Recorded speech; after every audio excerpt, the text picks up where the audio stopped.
Civil services ప్రిపరేషన్లో అత్యంత కీలకమైనది ఏమిటి అంటే ఎన్సీఆర్టీ బుక్స్ చదవడం. ఎన్సీఆర్టీ బుక్స్ని కనుక మనం తీసుకున్నట్లయితే దాదాపు ఇక్కడ నేను చూపిస్తున్న ఇలాంటి వాటితో పాటు ఒక 40 వరకు పుస్తకాలు ఖచ్చితంగా ఉన్నాయి. ఎకనామిక్స్ కావచ్చు, సివిక్స్ కావచ్చు, జాగ్రఫీ కావచ్చు, హిస్టరీ కావచ్చు, సైన్సెస్ కావచ్చు.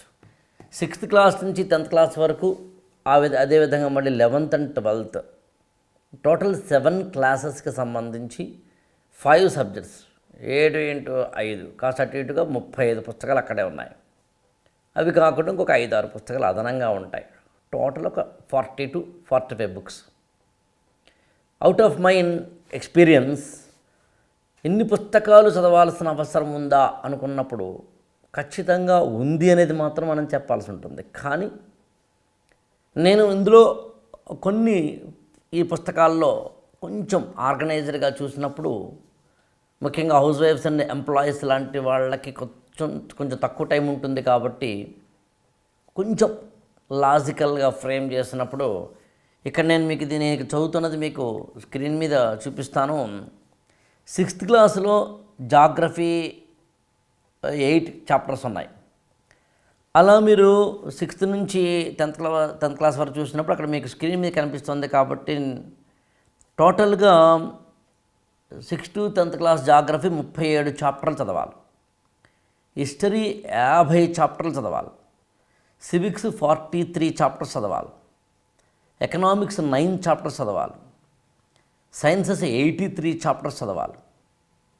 ఇవి కాకుండా themes in Indian history, themes in world history, culture బుక్స్లో 4 బుక్స్ ఉంటాయి. అందులో మళ్ళీ చాప్టర్లు మళ్ళీ 11th and 12th క్లాస్ వాటిని చూసుకుంటే కాస్త అటు ఇటుగా ఈచ్ క్లాస్కి ఈచ్ సబ్జెక్ట్కి ఒక దాదాపుగా 2 పుస్తకాలు 15-20 చాప్టర్లు అనుకుంటే కాస్త అటు ఇటుగా టోటల్ ఎన్సీఆర్టీ చాప్టర్లను చదవాల్సినవి ఖచ్చితంగా 250 చాప్టర్స్ వరకు ఉన్నాయి. 250 చాప్టర్స్ని మనం అన్నీ చదవాల్సిన అవసరం లేకుండా నేను కొంచెం వైజ్గా ఉండేందుకు ఒక కన్సైజ్డ్ ఇవి చాలు అనిపించే బుక్స్ లిస్ట్ ఒకటి తయారు చేశాను. అయితే ఇందులో జాగ్రఫీ అనేది 6th to 12th class compulsory చదవాలి అని పెట్టినాను నేను. ఎందుకు, what is the reason geography పుస్తకాలని 6th to 12th class compulsory ఎందుకు చదవాలి, వాట్ ఈస్ ద రీజన్ అన్నప్పుడు జాగ్రఫీ బుక్స్ దగ్గరికి వచ్చేసరికి ప్రతి చాప్టర్లోని ప్రతి పేజ్లోని ప్రతి line very very very very very very important. అంటే మీరు జాగ్రఫీని 6th to 12th క్లాస్ వరకు ఉన్న అన్ని పుస్తకాలు చదివితే 90% ఆఫ్ ద జాగ్రఫీ కవర్ అయిపోయినట్టు లెక్క. సో అందుకు నేను ఏం చేశానంటే ఈ గురుకులంలో జాయిన్ అయ్యే స్టూడెంట్స్కి 6th to 12th క్లాస్ జాగ్రఫీని మాత్రం కంపల్సరీ ఎన్సీఆర్టీ చదివిస్తున్నాను. అది ఈ గురుకులంలో జాయిన్ కాని స్టూడెంట్స్ అయినా చదవాలనేది నా యొక్క ఉద్దేశం. అయితే ఎకనామిక్స్ 9th క్లాస్ నుంచి స్టార్ట్ అవుతుంది. ఎకనామిక్స్ 9th నుంచి 12th క్లాస్ వరకు ఉన్న పుస్తకాలు తీసుకుంటే కాస్త అటు ఇటుగా 4 to 6 ఉన్నాయి. నా దృష్టిలో అవి చదవక్కర్లేదు అన్నప్పుడు కాంపెన్సేటప్పుడు చూడాలి. చదవక్కర్లేదంటే అర్థం ఏంటంటే ఎగ్జామ్కి ఉపయోగపడదని కాదు. అంత టైంని ఎన్సీఆర్టీ ఎకనామిక్స్కి చదవకుండా నేనేం చేశానంటే ఒక సింగిల్ బుక్కి దాన్ని కన్సైజ్ చేశాను. అంటే టోటల్ ఎకనామిక్స్ని ఒక 30 క్లాసెస్గాను దాన్ని సిబిఎఫ్సి అని పేరుతో పిలుస్తాను నేను. కాన్సెప్ట్ బిల్డింగ్ ఫండమెంటల్ క్లాసెస్గా ఎకానమీ అన్నిటినీ కన్సైజ్ చేశాను.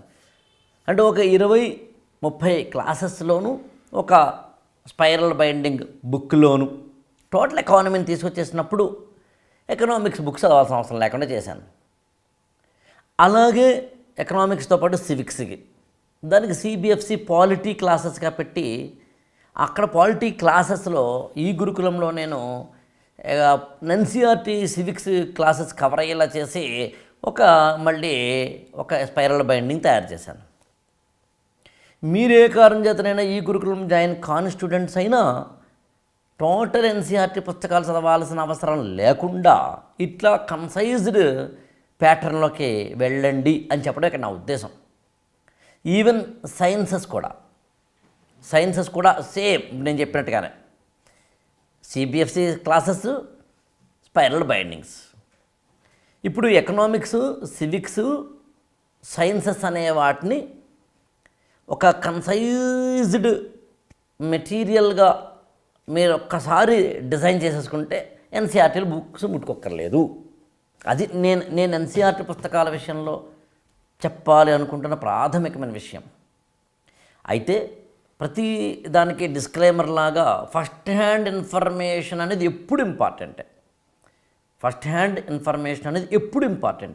బట్ అయినప్పటికీ ఫస్ట్ హ్యాండ్ ఇన్ఫర్మేషన్ ఎంత ఇంపార్టెంట్ అయినా దాంతోపాటు ఇందాక నేను చెప్పినట్టుగా CBFC economy, CBFC polity, sciences ఇట్లాంటి వాటిని కన్సైజ్ చేసుకోవడం అనే దాని ద్వారా మనకి over a period of time తక్కువ స్ట్రెయిన్, తక్కువ బుక్స్, ఎక్కువ రివిజన్స్ చేసుకునేందుకు అవకాశం ఉంది.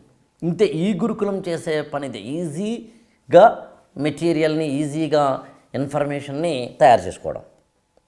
ఇక హిస్టరీ విషయానికి వస్తే ఇందాక నేను జాగ్రఫీ ఏమో ప్యూర్ ఎన్సీఆర్టీ చదవమన్నాను, సివిక్స్, ఎకనామిక్స్, సైన్సెస్ ఏమో నా ఈ గురుకులంలోని సిబిఎఫ్సి క్లాసెస్ మీద ఆధారపడుతూ, నేనిచ్చే మెటీరియల్ మీద ఆధారపడుతూ ఎన్సీఆర్టీలని దూరం పెట్టమన్నాను. కానీ హిస్టరీ దగ్గరికి వచ్చే ఒక చిన్న చిక్ ఏంటంటే, ఖచ్చితంగా హిస్టరీకి సంబంధించి నేను సిబిఎఫ్సి క్లాసెస్ లాంటివి అంటే ఎన్సీఆర్టీ మీద ఆధారపడిన క్లాసెస్ తీసుకుంటాను. కేవలం ఎన్సీఆర్టీని మాత్రమే ఎక్స్ప్లెయిన్ చేస్తున్న హిస్టరీ క్లాసెస్ని ఇస్తాను, మెటీరియల్ని ఇస్తాను. అయినా హిస్టరీ అనేది ఒక మిస్టరీ కాబట్టి సాధారణంగా హిస్టరీ అనేది అర్థం కావడం అనే దాని విషయంలో ఒక స్టూడెంట్ కొద్దిగానైనా